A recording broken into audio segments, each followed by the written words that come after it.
I am by nature a rule follower. So when people ask me, well, why, Julia? Because God said no. Like, because He said no. He told us not to let our adornment be on the outside, but to be on the inside. Our character, the way that we carry ourselves. Not to focus more on what's on the outside. And then the inside is completely underdeveloped. And I done met some of y'all. Y'all's insides are completely underdeveloped.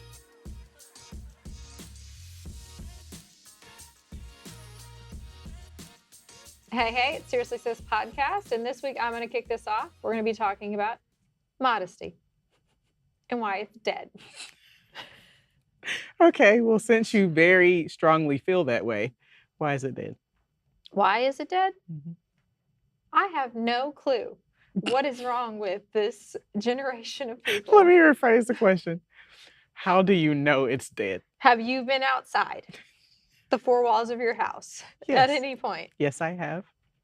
I know that there now are ask some that question people. again. How do you know it's dead?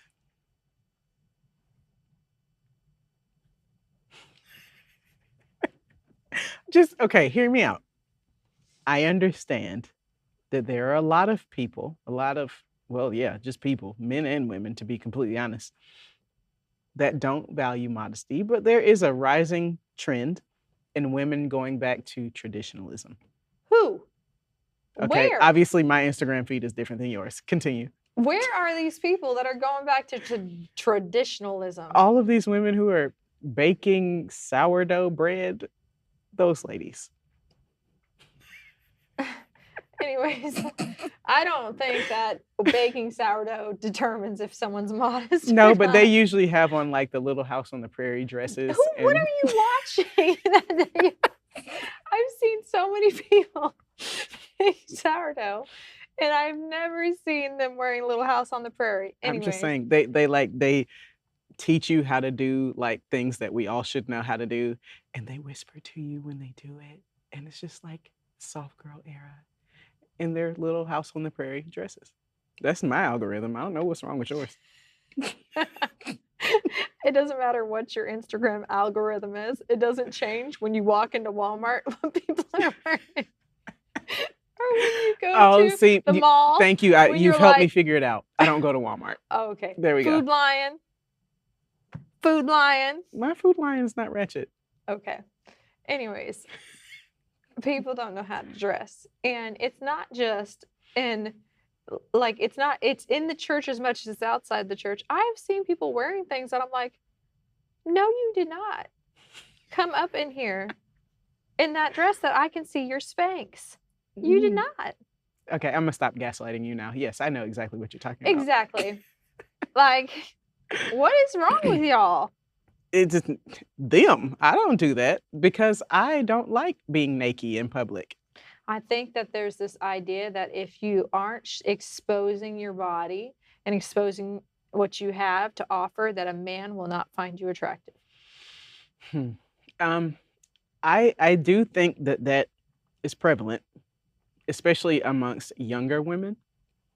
But for the ones who are old and rusty like we are, I think they just don't like to be told what to wear. And the crazy part is that nobody has to tell me that.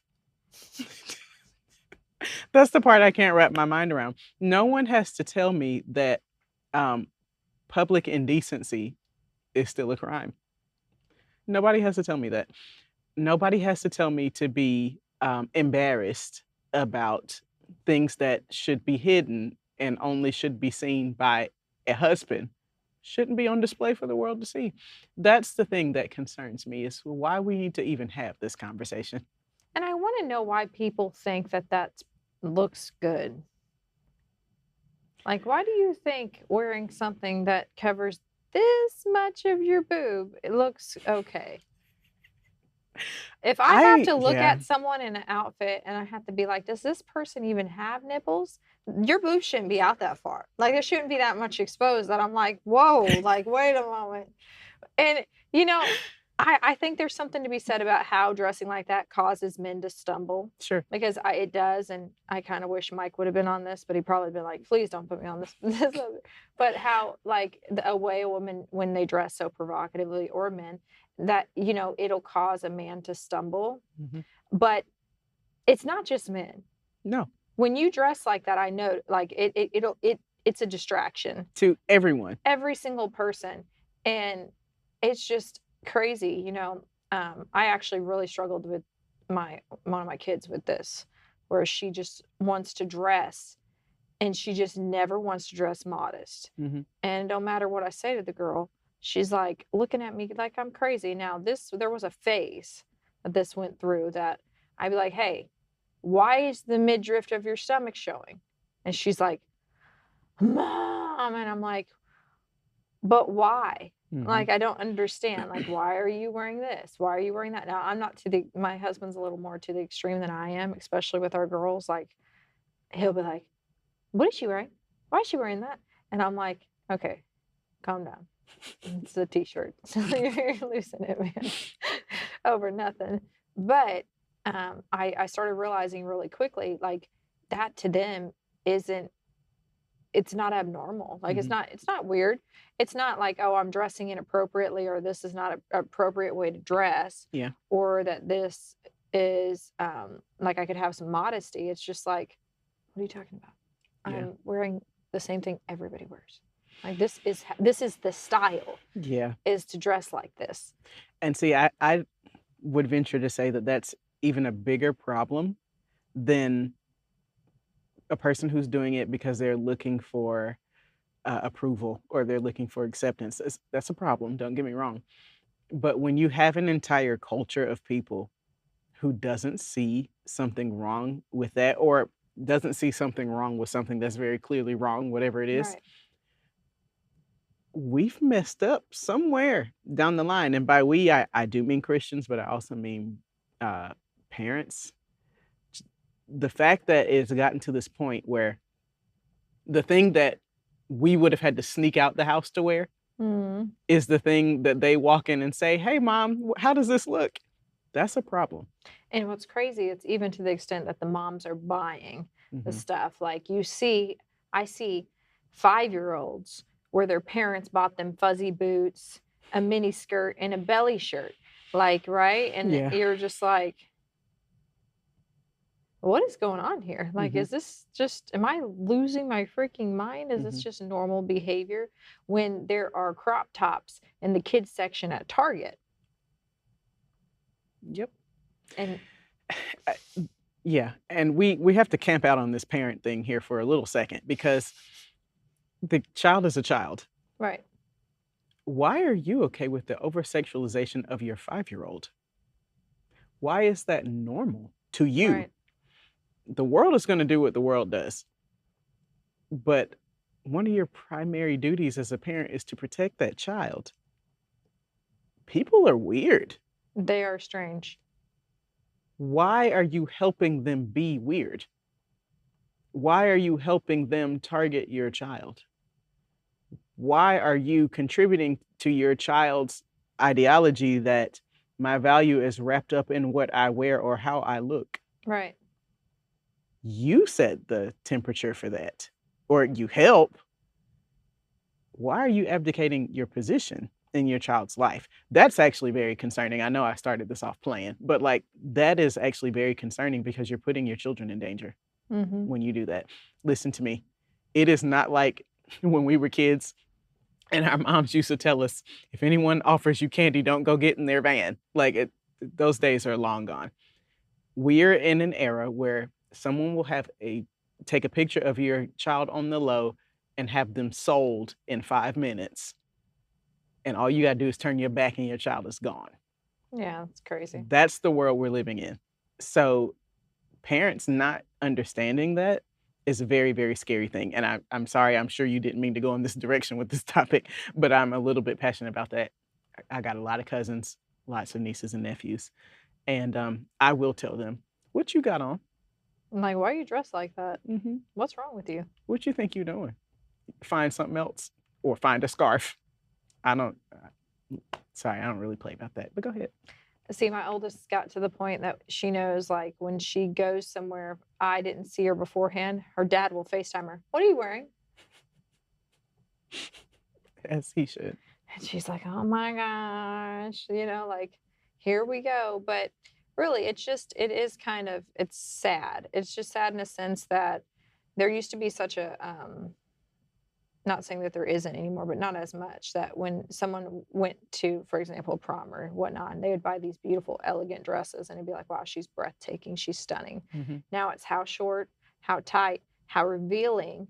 Oh, does that one has a see-through bust? Like it's crazy. Mm-hmm. I have had a few people show me like their kids' prom dresses, and when I saw them, I was like, wow, that's what kids wear to prom now? Mm-hmm. Because when I went to prom, you would have thought we were out of a Disney movie. Yeah. And there is, you started this off by talking about how they think that they're only desirable or, beautiful or whatever based upon someone's response to how much they show. Mm-hmm. Like their value is being built in that. And I don't know if you know it, but some people don't grow out of that. Like you might think it's cute when they're 18 because they're real tiny and all because they're 18. But that same 18-year-old, what you're reinforcing in their mind is, this is my value. Right. So when they become 30 and they don't look like they looked at 18 because they're 30, their value is wrapped up in that. Or even if they do still look the same way that they did at 18, their value is wrapped up in that. And then anyone can come along and completely elevate or deflate them based upon their perception of their appearance. And so instead of finding their value where they should be finding it, they find it in something else, or they find it in someone else, which is very, very dangerous.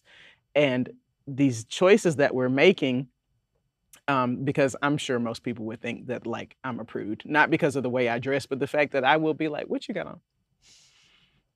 And somebody else might not see a problem with it.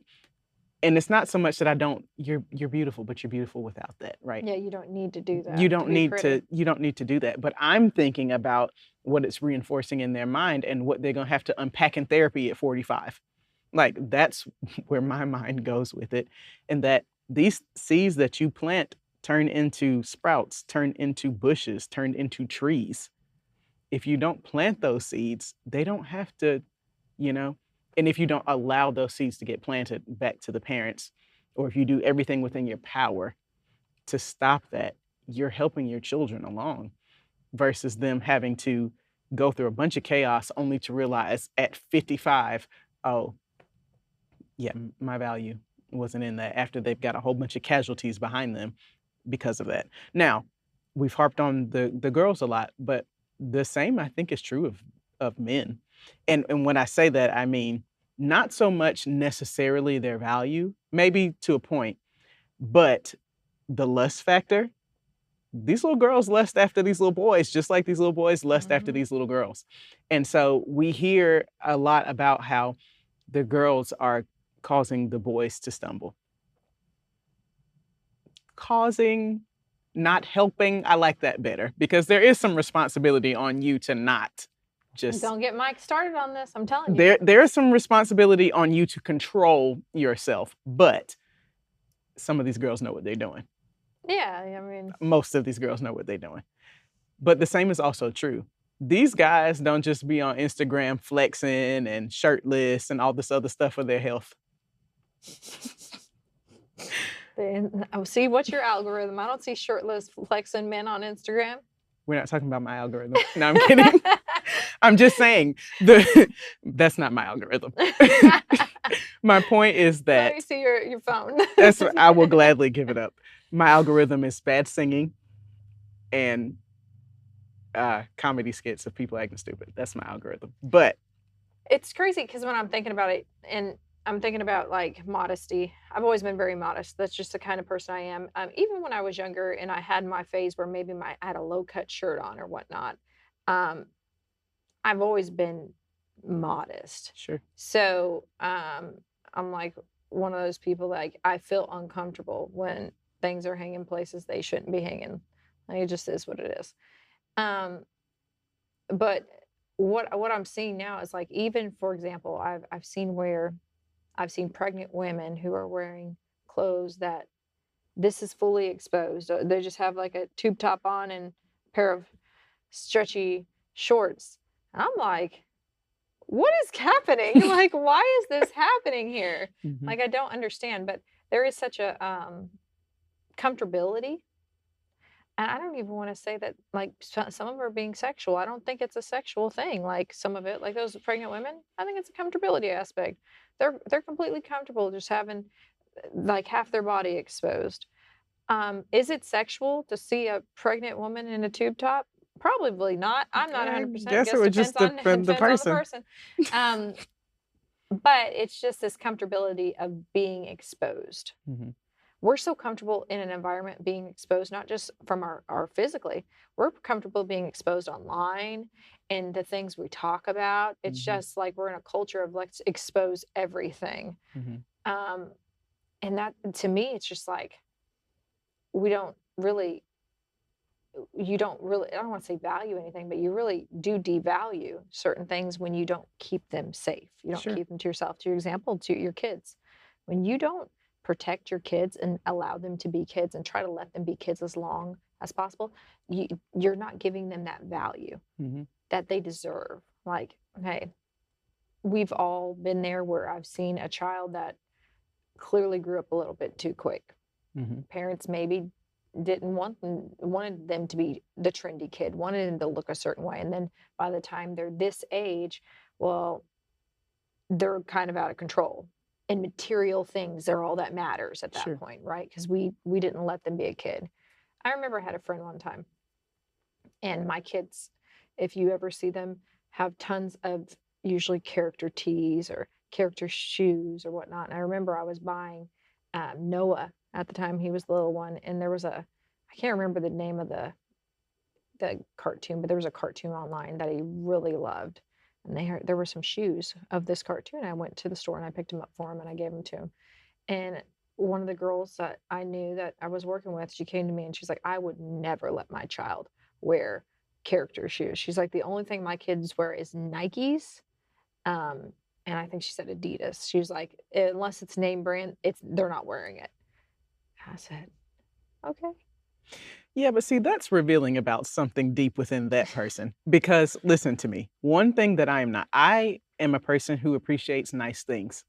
I believe in uh, spending money for value. What I don't believe in is spending money for a name. Mm. I'm not about that. I will pay pay some money for quality for it to last. But just because it's got a name on it, absolutely not.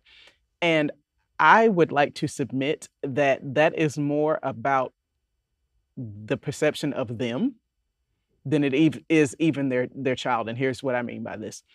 My dad, he grew up very poor, like just hand me downs and a lot of stuff like that. And he told me, which is why I'm sharing the story. He told me that when he was a kid, he got picked on a lot about the fact that he had either worn down shoes or shoes that came from Walmart or stuff like that. And so he vowed that his kids were never going to experience that. And we didn't because we always had like the nicest shoes or new shoes when school started and stuff like Right. that.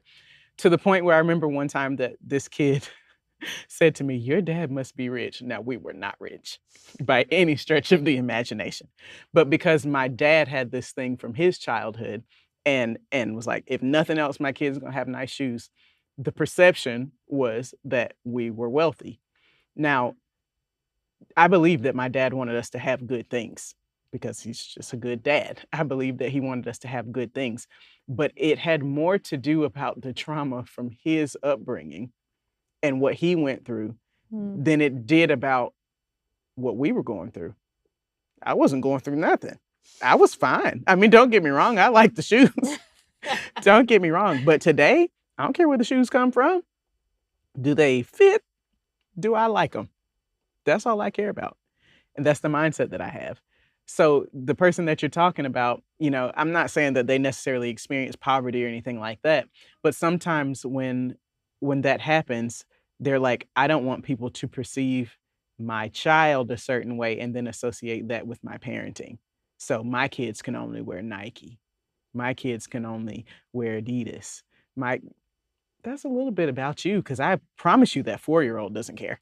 I No, they promise you. probably want to wear the character shoes. Exactly. They probably want to wear the character shoes. I'm telling you, every time I take my children to the store, don't let anything Toy Story be in that store. Nothing. Because I will have to leave with it. It's like really frustrating, the amount of Woody shirts that one of my children has. Yes. At least 6 of them. But they're so cute. They want to wear at every occasion. I'm like, can you wear something different? But this is my Woody. I'm like, what in the world? But getting back on the subject of modesty, I do think that we're in a time when, people are just comfortable being naked. That's the best way to put it. Like, we're so comfortable being naked. And let me tell you, everything that you wear, everything that you go out in, every picture that you post at the day and age that you're in, eventually one day, if you have kids, your kids will see it. If you have kids, they're going to see what you are wearing and whatnot. So just think about that. When you wear certain things, people are going to see it. Yeah. Now, I've always been told I'm the mom of the group because of things like that. Because even when I used to go out with my girls back in the day, I always would be like, what are you wearing? I remember one time one of my friends was wearing something that was totally not appropriate. And if she watched this podcast, she'd know I'm talking about her, but she doesn't. Anyways, and I was like, oh my gosh, what are you wearing? And she made a joke. She's like, I can't wait till Madison sees these pictures because she's going to lose it. And sure enough, I said, what in the world were you wearing? And I'm a little on the extreme, probably. I probably am a very, very extreme when it comes to me thinking people like, when I'm on stage at church, I tend to wear long sleeves. So there's just certain things that I'm a little bit on the extreme about. So I do recognize that. And especially with my daughter, when she wants to wear certain things that are fashion forward, that I'm like, why are you wearing that? Like, what is that about? But I do think that there is an extreme issue when, you can walk into a church building and people are letting everything hang out. When the guys have the button of their shirt buttoned all the way down here, like, I didn't need to see all that. Didn't need it. Didn't ask for it. Yeah, it wasn't a good look either. That's what's crazy. Like, yeah, and see, since we're back on the church, I am a rule follower, right? Like, that's just who I am. Unless the rule is unrighteous or something like that, I am by nature a rule follower. So when people ask me, well, why, Julia? Because God said no. Like, because he said no. He told us not to let our adornment be on the outside, but to be on the inside. Our character, the way that we carry ourselves, not to focus more on what's on the outside. And then the inside is completely underdeveloped. And I've met some of y'all. Y'all's insides are completely underdeveloped when it comes to your walk and stuff like that. You're more concerned about your outward perception than you are about what happens when I have a conversation with you. What happens when I need to depend on you for something, or whatever it may be. When people are encountering you as Christ's representative in the world, what's on the inside? Right.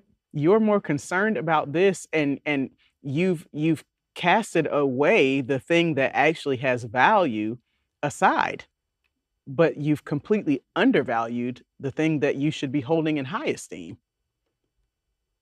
Why? Well, that's backwards. And it's one thing for that to happen in the world. It's a completely different thing for it to happen in the church. And I do mean in the church building. Like, it's disrespectful. God asked us not to do that. And it's a distraction. You don't know what people are struggling with.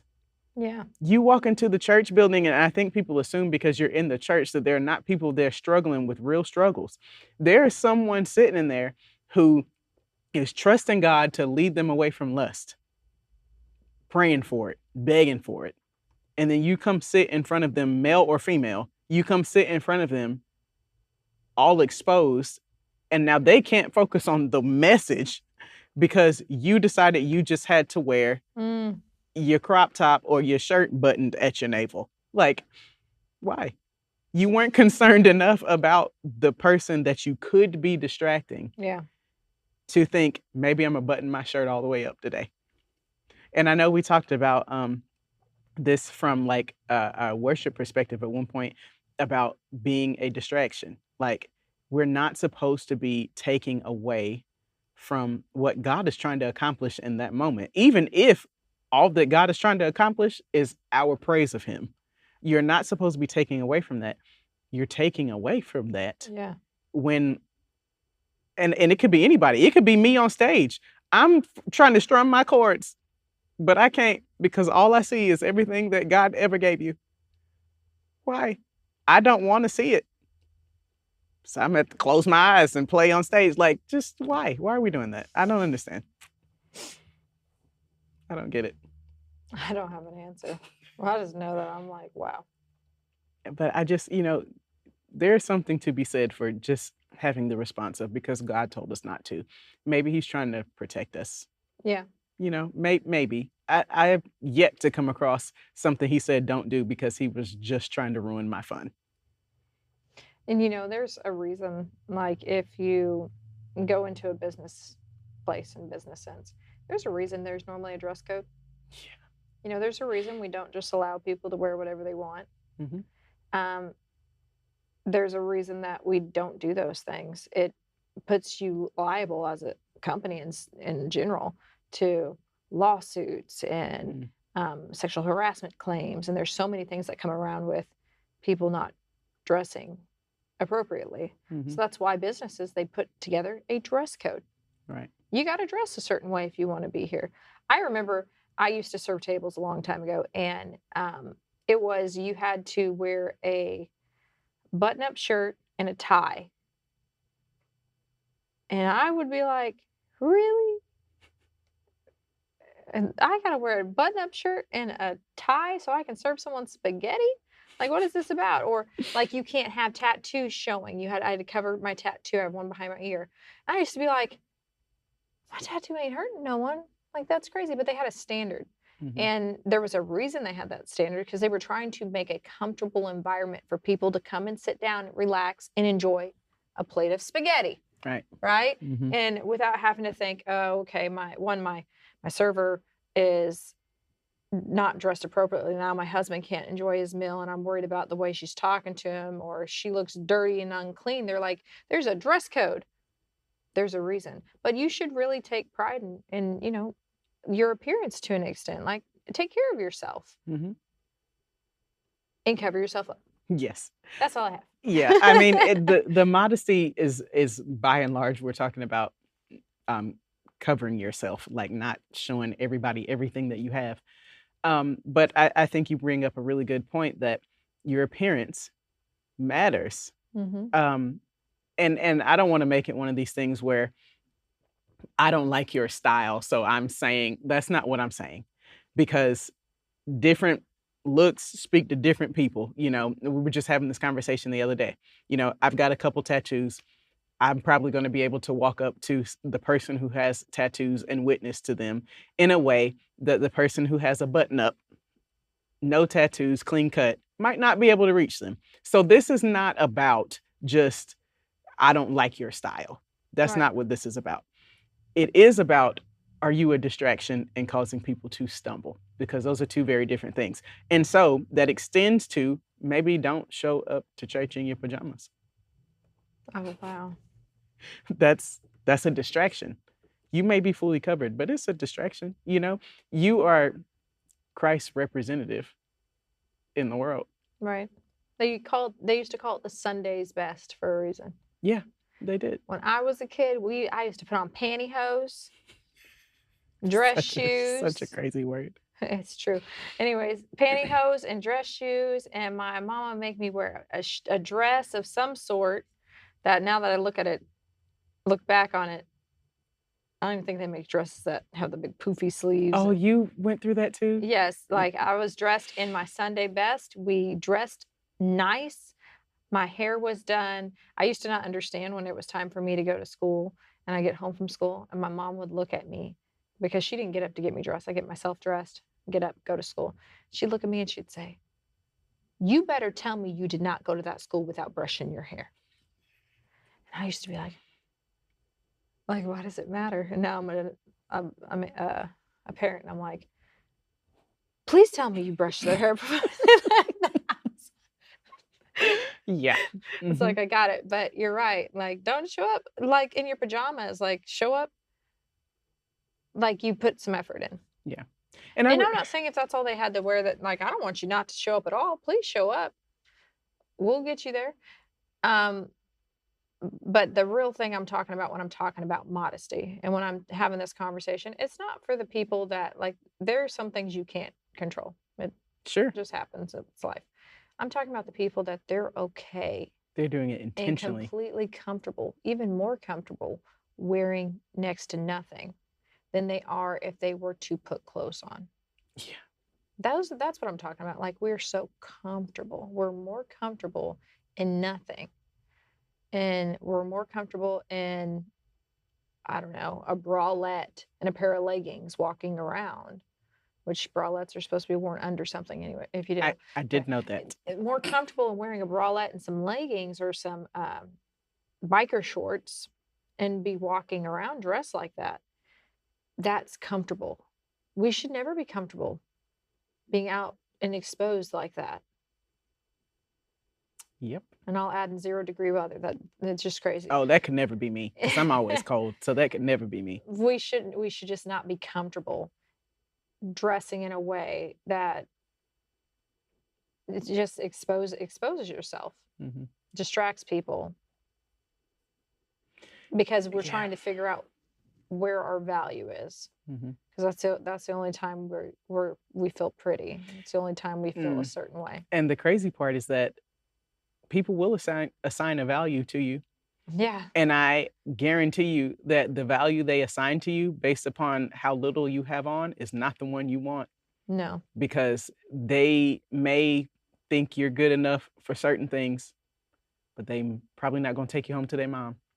They're not going to marry you. Yeah. So like, I was actually just listening to a video about this. This girl was talking about how being an OnlyFans girl has ruined her life. Like, she can't, no one will date her because they will literally tell her, you are not, and I'm not saying I hold this opinion, I'm just saying this is what she's sharing. They're telling her, you are not good enough to date. You're a good one night stand kind of girl, but I can't take you home to my mother. I can't choose you to be the mother of my children. Like, I can't choose you to build something with because you've put all this out here for everyone to see. It's free for everyone. I can't marry. And that's what they tell her. She's like, I literally haven't been on a date in years for that reason. Not a real one, for that reason. And she was saying, she was sharing all this to say that she had been introduced to Jesus, and Jesus was teaching her about her value. And she was realizing that there was a lot of trauma and stuff from her childhood that she had never really dealt with that led her down this path. And she's starting to see that, you know, my value isn't in the number of people that I can sleep with or the number of men's heads that I can get to turn. It's in the things that we don't understand that we want until we don't have it, like real relationships, like people we can depend on, like security, you know, those kinds of things that only come from depth of relationship. But when you've put everything that you have and said, this is all I am out there, people are going to take that and then move on to the next thing. And you don't do yourself a service by doing that. So you allow people to assign a value to you, I guarantee you is low. I guarantee it. Right. Because they're like, oh, well, it's, you know, there's nothing, especially men who are like fighters, who are the type of men who like the chase kind of thing. There's nothing to work for. You've given me everything. There's nothing to work for. And I'm not saying that that's a good mindset, but what I'm saying is that's the reality. Like, that is the reality of how you're being perceived. And so the value that you think you're getting from doing this is actually the opposite. You are deflating your value. Yeah, and I can't speak from like a man's standpoint when it comes to the easy girl, the easier girl, I guess, like you should say, or the one that you pick up at the bar, and why they pick the particular ones they pick. Like, I think guys know what they're doing. But I know from like my relationship with Michael and the way our relationship was, he's definitely the kind of guy. I think he likes a challenge, clearly. For the fact that we're together now, because I was not at all easy for him. Oh, no, sir. Like, bye. And I think that was his. Yeah. He likes my modesty. No, just kidding. Maybe. He doesn't know it, but that's what he's attracted to. We'll find that out in the chat later. I'm gonna bring him on. Hey, so what's my most attractive quality? He's gonna say, "You're modest." Okay. We'll find Just out. kidding. Stay tuned. We'll find out. Just kidding. No, but I mean, truly, like from a woman's standpoint, I'm not out here looking for the dude that's like trying to use the kids' term, riz all the girls and have all of their. That's not the one that I want. No, thank you. You know, that I want the one who's going to be steadfast, the one who knows who he is in Christ, because that's the one that I want to lead me. If your value of yourself is so fickle that it's dependent upon whether someone's giving you a compliment or not, I'm going to know that you're not in a position to lead me, and I'm probably going to look elsewhere. Yeah, and when I'm thinking about women and I'm thinking about the kind of guys that I know you want, and women should want, that godly man, that a man who's going to lead you, who's going to take care of you, going to provide for you. He's not going to go for someone that he doesn't think sees their own value. Right. So I know that I had where someone had asked me about a guy in particular. And I remember, and this is horrible, but my first snap judgment when they asked, I was thinking, he's not going to date you. Mm. You don't have, you are not in a place where he would date you. Mm-hmm. You don't you don't see your value. You're out here bar hopping every night. You're doing things that that's not what he's looking for. Sure. If you want to be what he's looking for, you got some growing to do. It's no different. Like, you want to get a good man. You want a man who's going to value you, take care of you, not transactionally trade you in for the next model when one comes around. Well, hold yourself that way. Right. Dress yourself that way. Carry yourself that way. Mm-hmm. And you want people to respect you. Maybe you should look like you respect yourself first. Yeah, like, what is it? What are you looking for in a relationship? What kind of person? I remember I was talking to Michael one time. He was talking to a friend, and they were talking about how they like our relationship that me and Michael have. And oh man, and I told that person, I said, if you want a Madison level woman, you need to be a Michael level man. Mm. And what I was trying to say is, like, I would not date you. Listen, I would not date you. I would not take you on date or go out on dates with you. I'd have to take them, but take you on dates. I would not want to take care of you. I don't want to take care of you. That's not my job. Mm-hmm. I don't want to be your provider. Like, that's not what I want. You're over here like, man, I really wish I had what Mike has. Well, then you need to be on Mike's level, because I wouldn't even talk to you, boo. Not boo. I literally wouldn't even looked your direction. Like, you wouldn't have been on my radar. Mm-hmm. What do you want? Like, you can't sit here and not put in the work. Want the prize, but not put in the work with yourself. Like, I've been putting a lot of work in on myself. Mike's put a lot of work in on himself. You don't get to just slide into the place and think that a woman is going to put up with you not being put together, coming around looking like you rolled out of bed in your pajamas. I could not. I know that sounds judgmental, but it's just the truth. Well, I could not. I mean, how you carry yourself speaks volumes about your mindset. Right. It just does. It just does. It speaks volumes about your mindset. It either says, like, if you're open to that kind of thing, it either says that I, A, don't value myself, or B, that I don't care at all about the perception that I'm giving, which means I'm not self-aware. So, like, either way, it's not really sending the message that you wanted to send, unless the person that's receiving the message has the same mindset that you have. Those are the people that you will attract. Yeah. Those people who are on that same page. But then you can't get upset with them if their eye is turned by every person who comes around, because that's how you got them. Dang. That was not where we expected this to go, guys, but I'm just saying that's the truth. The way that you got them is the way that you may or may not lose them. But I'm gonna be quiet now. well, I don't have anything else, but I do want to say, put some clothes on. Please, for my sake. And mine. Bye.